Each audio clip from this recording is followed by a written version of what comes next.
thank you so much for joining us for the 24th Annual Garden State Film Festival. This year, we have over 200 films and film-centered events from various countries, all happening across 9 venues from March 26th to the 29th this year.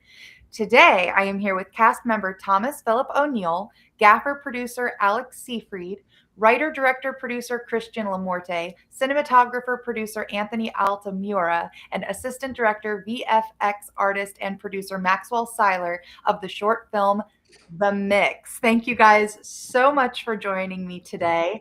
Please, Christian, if you could get us started with telling us how you were inspired to write The Mix. Yeah, so I mean, don't I try not to like despise or hate like human beings, but one thing I do despise or hate is my relationship and our like collective relationship with media and social media and information overload in our smartphones and just I would say like the internet we have now is not the internet we all wanted. I think most people would agree with that. I'm a 35-year-old millennial and I still remember like 10 or 12 years of my life without internet engagement. Maybe we had like AOL instant message to like Yeah. say hi to our friends in school at like 10 or something. But then once 2010s come and after that, I feel like I recall like just some sort of like not to sound too dramatic, but some sort of like hijacking of a part of my brain for like a long time growing up in my 20s. And then later on, whether it's the prefrontal lobe developing or something like that, I was like meditating more and then becoming aware of the impact that this phone and internet was having on people around me and myself. And then, during the COVID lockdown, I just kind of started, right. I just wanted to make a short film because I haven't made one in a while because I was working on a long feature that I needed a break from. And it kind of all came out in a way of making a sort of uh, satirical thriller that encapsulated the almost ridiculousness and scariness of kind of the time we were living in. And I felt like a lot of it was cerebral, obviously not actual issues, both politically and sociologically, that we're having in today. But I felt like a lot of things were getting worse. And also, in some way, you could see the human race at this time as a sort of farce. And honestly, it kind of came to fruition like that. And it just got more and more packed with the mix of personalities in it. No pun intended. Mhm. So, with that, how did you come to find your whole team here? At least of who we have with us right now. Yeah. So Alex, Anthony, and Max. Well, actually, Alex and Max, I actually attended School of Visual Arts in New York City with. So we had been making films together for about a decade prior to this movie. And Anthony kind of just came into the mold because he was friends with Alex, who they had been working on projects together. So they work on a lot of horror films and they're sort of experts on that. And this short film was kind of new for me because I wanted to inject a sort of horror edge to it, horror thriller edge. And it's very talky and comedic and sort of reminiscent of early work that I've made with this kind of like smart, like bitey dialogue that ends up having a social edge to it at the end. But I really wanted to collaborate with people that were experts in building visual tension, kinetic photography, and then everybody kind of like assumed their role after that. It was very exciting because it was a situation where, yes, I was taking the helm on a vision of mine, but everyone was bringing their own expertise. And that's why, Anthony has been filming music videos for a long time. He does it with huge bands. He himself was in a huge hardcore band is. And I thought like he would bring a sort of out of the box feeling to the film. And Alex, him and Alex are kind of like a team, and I'll let them talk about it. But he's really good with lighting, and Max is kind of a Swiss Army knife with everything. But he's been in most recent years into visual effects, and Nice. we were really excited to not use visual effects as the forefront of the film, but really build the world through that. And if you really go through it, you might not even notice a lot of it, but there's people in windows, there's protesters outside, there's little things that really polish it into this dystopian flair that we were going for. So, and then Tom, I found on backstage.com, which it's a really, sometimes there's synergy in films, and people have talked about this before, but maybe it's a spiritual thing. But I had been like super into Mindhunter during the lockdown, and he might not believe me when I say this, but I did watch the first episode, and there was something about his character who he played, which is a professor, that struck me. And it was only a month later that I came across him trying out for the role of Sean Palermo, and I was like, that's that guy. And sometimes it's just kind of a sign. Serendipitous. I Yeah. like that. I mean, hey, you guys all clearly work so well together that you're being accepted into festivals. Congratulations on being accepted into the Garden State Film Festival. Thank you. Hear from the rest of you guys, I do have to side note, Thomas, I am vibing very hard with this stash. You're welcome. Yeah. It's given Old Western. Oh, good. If you know of any Westerns that are being shot, let me know. But yes, so Anthony and Alex, how long have the two of you been working together? Well, Alex and I went to high school together, and I feel like we always had art class together. That was like the one class we always landed with. And just he was at SVA with these guys, like Christian was saying, and at one point I wanted to make my first short film, so I reached out to Alex for help. I was like, I have no idea what I'm doing. Let me hit up my close friend who knows what they're doing. And from then on, it's been 10 years of making stuff together, or over awesome. 10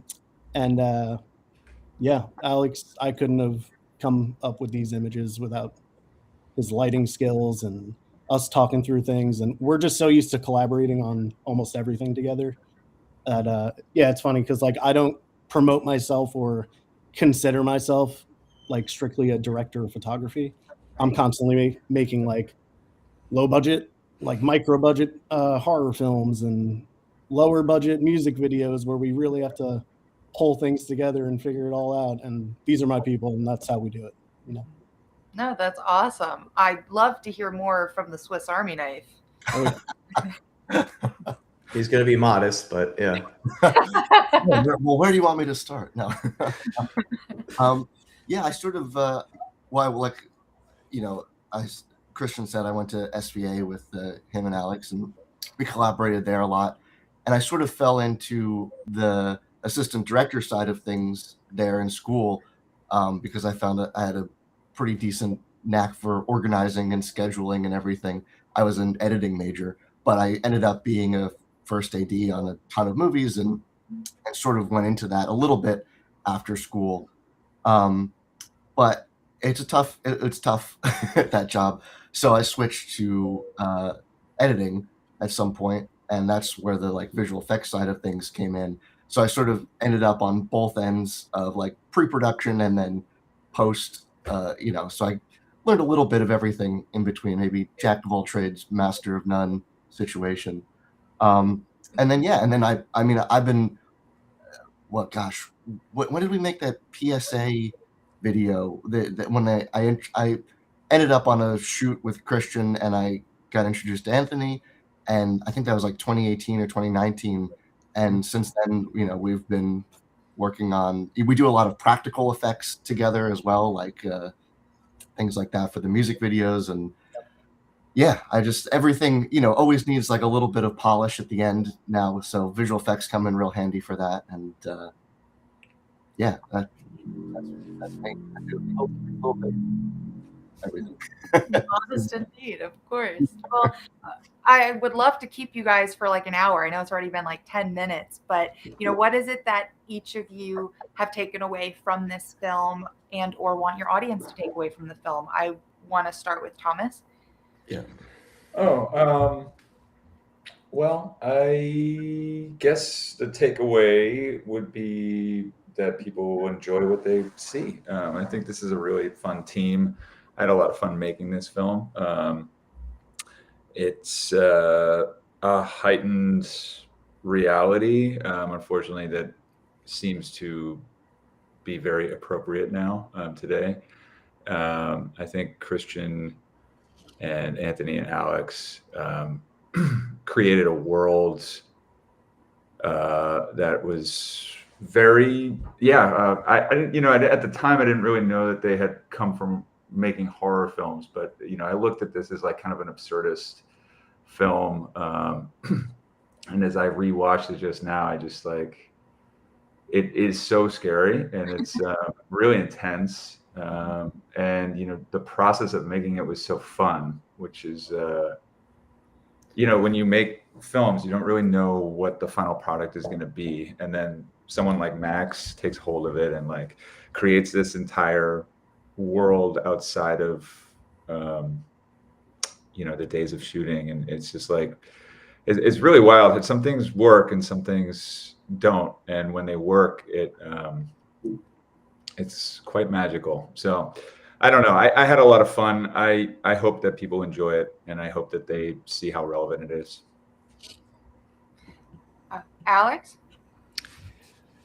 Yeah, I think my hope is that after this, people want to go outside and touch grass. Yeah. Kind of, because it is very, very similar to, unfortunately, more so than the days when we were shooting it, really close to reality. So I think everybody just needs a little bit of a reset, and hopefully this kind of shines some light on that. Swiss Army knife? Yeah, I mean, Alex said it like when we were shooting it, it felt relevant but extreme, and now there are days where it doesn't really even feel that extreme anymore. It's like it's getting closer and closer to reality. So, put the screens away for a bit, talk to a real human face to face. That'd be great. Anthony? Yeah, I mean, similar. Like we filmed this during the pandemic, and that's when I feel like most people started realizing how severe the divide was in this country. And it just blows my mind that it's even more relevant today. And things are just getting crazier out there. And back to what Alex said, just get outside and actually touch grass and realize what's important in the world. And people are crazy, and I hope the crazy people start to realize how crazy they are. So.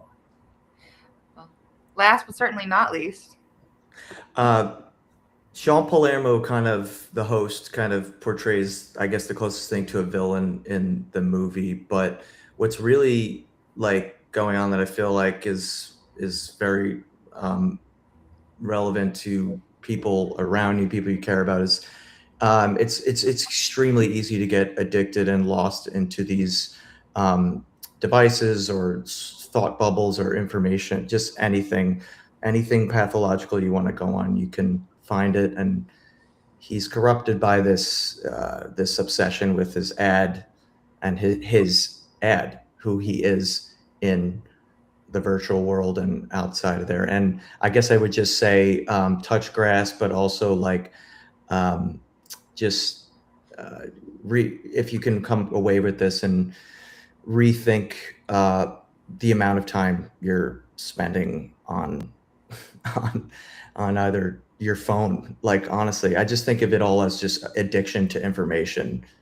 We don't process enough because we just want a lot of it at once. And what happens is you get a charlatan like Sean Palermo, who doesn't really have a goodwill, but just to serve his own brand. and that's bad. Well, guys, thank you so much for joining me today. The Mix will be screening at the Berkeley Continental on Saturday, March 28th from 2:50 p.m. to 4:50 p.m. Will I be meeting you all in person this March? I'll be there. Stand by on everyone. I'm not sure yet, but hopefully. Well, we hope to see you at the Garden State Film Festival this year with over 200 films screening across 9 venues, including hosting parties, panels, events, and more. Get your tickets at gsff.org/tickets. Again, thank you guys so much for joining me today. It was such a pleasure, and I look forward to hopefully meeting you in March. Thank you so much. Thanks, Emily.